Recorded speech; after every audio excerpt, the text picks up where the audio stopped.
कक्षा 9 विज्ञान विषय में आज हमारा जो विषय है वो है संयोजकता।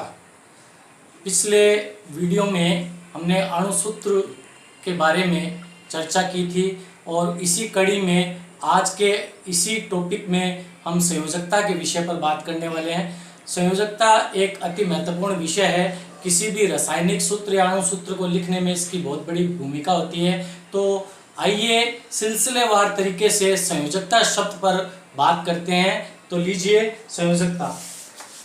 सबसे पहले संयोजकता शब्द का अर्थ क्या होता है।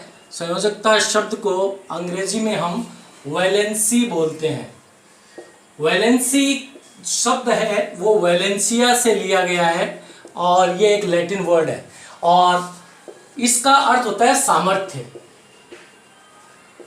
यानी कोई भी चीज की शक्ति होती है, जोड़ने की शक्ति होती है, उसको हम वैलेंसी बोलते हैं। संयोजकता शब्द को सीखने के लिए हम सिस्टमेटिक कंसेप्चुअल तरीके से आगे बढ़ेंगे। तो संयोजकता शब्द अर्थात संयोजकता तक पहुंचने से पूर्व हमें तत्वों के नाम अर्थात उसके प्रतीक और उनके इलेक्ट्रॉनिक विन्यास के बारे में हमें जानकारी होनी चाहिए। इलेक्ट्रॉनिक विन्यास के बारे में आपको मैं पूर्व वीडियो में बहुत अच्छे से समझा चुका हूं और इसको समझने के लिए आपको पूर्व वीडियो देखना होगा। तो उसी को आधार मानते हुए आज हम बात करते हैं। देखिए, एक नंबर पे हाइड्रोजन आता है। हाइड्रोजन का जो इलेक्ट्रॉनिक विन्यास होता है वो 1s1 होता है और इसका जो संयोजकता कोश के इलेक्ट्रॉन है अर्थात इसका इलेक्ट्रॉनिक विन्यास हम अंकों में लिखें तो वो 1 होता है। और अब देखिए, इसकी संयोजकता हम निकालने से पूर्व इसके सभी इलेक्ट्रॉनिक विन्यास के फॉर्मेट हम लिख लेंगे। उसके बाद संयोजकता का आपको सिद्धांत सिखाएंगे। 2 नंबर पे आता है हीलियम। इसका इलेक्ट्रॉनिक विन्यास होता है 1s2, 2 इलेक्ट्रॉन।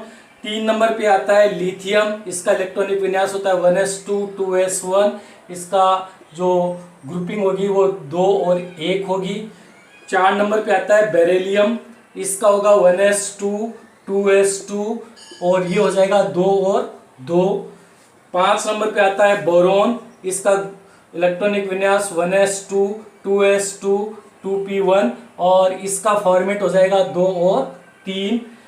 6 नंबर पे आता है कार्बन 1s2, 2s2, 2p2। इसका फॉर्मेट हो जाएगा 2 और 4। फिर आता है 7 नंबर पे आता है nitrogen 1s2, 2s2, 2p6, 2p3, 2s2, 2p3, 2 और 5। फिर आ जाएगा 8 ऑक्सीजन 1s2, 2s2, 2p4। इसका हो जाएगा 2 और 6। फिर आता है 9 नंबर पे फ्लोरीन 1s2, 2s2, 2p5। इसका फॉर्मेट हो जाएगा 2 और 7। फिर 10 नंबर पे आ जाता है नियोन। इसका हो जाएगा 1s2, 2s2, 2p6 और इसका फॉर्मेट हो जाएगा 2 और 8। तो इस प्रकार से इलेक्ट्रॉनिक विन्यास से इलेक्ट्रॉन की जो फॉर्मेट है वो इस प्रकार से तैयार कर ली जाती है। अब यहाँ से हम संयोजकता का जो सिद्धांत है वो सीखने वाले हैं। संयोजकता कैसे निकलती है। संयोजकता की परिभाषा होती है बच्चों, किसी भी परमाणु के सबसे बाह्यतम कोश को बोलते हैं संयोजकता कोश और उसमें रखे हुए इलेक्ट्रॉन हैं वो संयोजी इलेक्ट्रॉन कहलाते हैं और उसी को ही हम संयोजकता बोलते हैं। ये संयोजी इलेक्ट्रॉन है किसी अन्य तत्व के साथ योग करके इलेक्ट्रॉनों का आदान प्रदान करके या साझा करके यौगिक का निर्माण करते हैं। तो ये संयोजकता हम किस प्रकार से निकालते हैं। देखिए, 9th के लेवल पर इनको हम ट्रिक से भी समझाते हैं और सिद्धांत से भी समझाते हैं। तो आपको दोनों ही सिद्धांतों में इसको आपको सीखना होगा।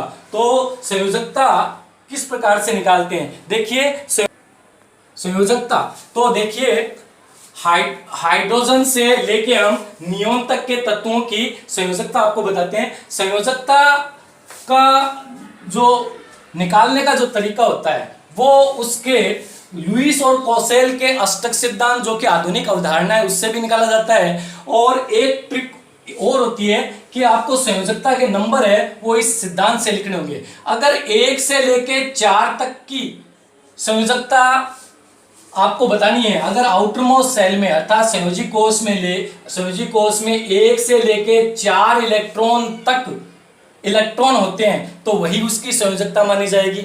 मैं ये कहना चाहता हूं कि सबसे भारी कोष में देखिए, ये एक परमाणु हो गया, नाभिक हो गई, ये इसकी भारी कोष है, प्रथम कोष है, मान लीजिए इसको अपन भारी कोष बोलते थे, प्राथमिक कोष, द्वितीय कोष में मान लीजिए 2 इलेक्ट्रॉन है, तो इन दोनों इलेक्ट्रॉनों को हम संयोजी कोष के इलेक्ट्रॉन मानते हैं, इसी को ही संयोजकता हम बोलते हैं। तो संयोजकता निकालने के लिए सबसे भारी कोष में 1 से लेके 4 तक के इलेक्ट्रॉन रखे जाएंगे, वह उसकी संयोजकता मानी जाएगी।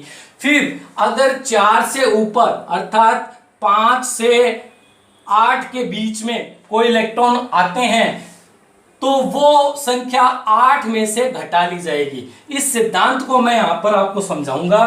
तो स्टार्ट करते हैं सबसे पहले हाइड्रोजन से। देखिए, हाइड्रोजन एक पीरियोडिक टेबल में धात्विक और अधात्विक प्रवृत्ति दोनों की होती है, इसलिए इसकी स्थिति स्पष्ट नहीं होती है, इसलिए इसकी संयोजकताएं दोनों ही मानी जाती है, अर्थात इसकी संयोजकता 1 मानी जाती है। वैसे इसको +1 और -1 में भी रखा जाता है। जब इसके आयनिक यौगिकों के बारे में हम बात करेंगे तब मैं आपको इसके बारे में बताऊंगा। हीलियम एक अक्रिय गैस समूह में आवर्त सारणी के अंदर सबसे दाईं ओर पी ब्लॉक का जो 18वां वर्ग का तत्व है उसको हम उत्कृष्ट गैस समूह बोलते हैं, और उसको 0 समूह भी बोलते हैं, उसको नोबल गैस समूह भी बोलते हैं, उसको वर्ग नंबर 18 भी बोलते हैं। उस वर्ग में इन गैसों को रखा जाता है जिनका बाह्यतम कोश कंप्लीटली भरा हुआ होता है।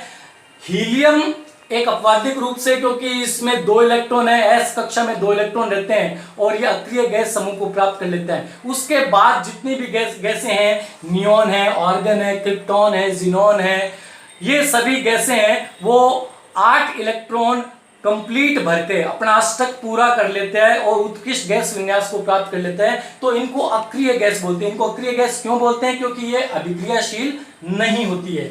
तो हीलियम का यहाँ पर जो संयोजकता है वो 0 माना जाएगा। 0 इसलिए क्योंकि ये अक्रिय गैस समूह को प्राप्त कर लेता है और अभिक्रिया में भाग नहीं लेता है यौगिक बनाने में, तो इसलिए इसका जो संयोजकता है वो 0 मानी जाएगी। फिर आता है लिथियम। लिथियम में देखो 8 इलेक्ट्रॉन की स्टोरी नहीं होती है, क्योंकि 8 इलेक्ट्रॉन तो कुल है ही नहीं इसमें, तो इससे ठीक पहले वाली कक्षा है वो अक्रिय गैस समूह में मानी जाती है, और बाहरी कोश के इलेक्ट्रॉन है वो 1 है। तो बाहरी कोश के इलेक्ट्रॉनों को आप संयोजकता में गिन लेंगे तो इसकी संयोजकता 1 हो जाएगी। इसी प्रकार बेरिलियम में बाहरी कोश में इलेक्ट्रॉन 2 है तो इसकी संयोजकता 2 हो जाएगी।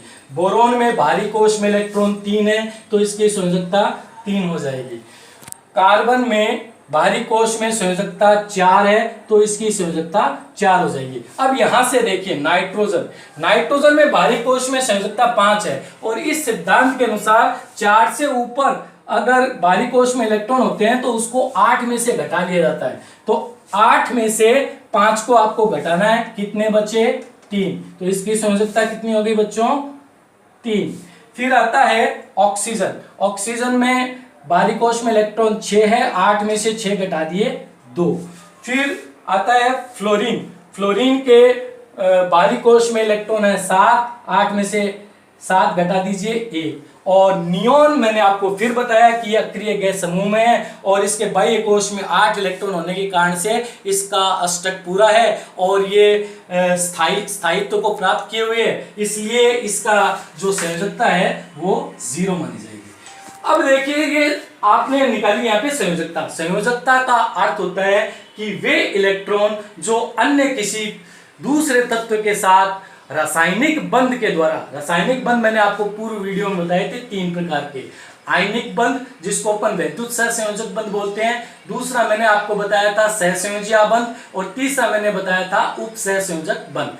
सहसंयोजक बंध में कोई 2 तत्व आपस में रासायनिक बंध बनाने के लिए इलेक्ट्रॉनों का साझा करके अपने अपने कोशों में 8 इलेक्ट्रॉन रखते हैं, और इस दौरान इलेक्ट्रॉनों के साझा के दौरान उनके बीच में जो बंध बनता है वो सहसंयोजक बंध बनता है। इसी प्रकार आयनिक बंध में क्या होता है कि अष्टक बनाने के लिए इलेक्ट्रॉनों को आदान प्रदान करना होता है, और इस सिद्धांत को खासकर लुईस और कोसेल, वैज्ञानिकों के नाम याद रखेंगे आप, कोसेल और लुईस, इसी के नाम पर अष्टक सिद्धांत दिया गया था।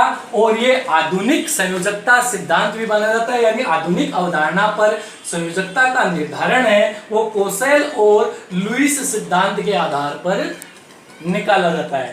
तो ये था हमारा संयोजकता का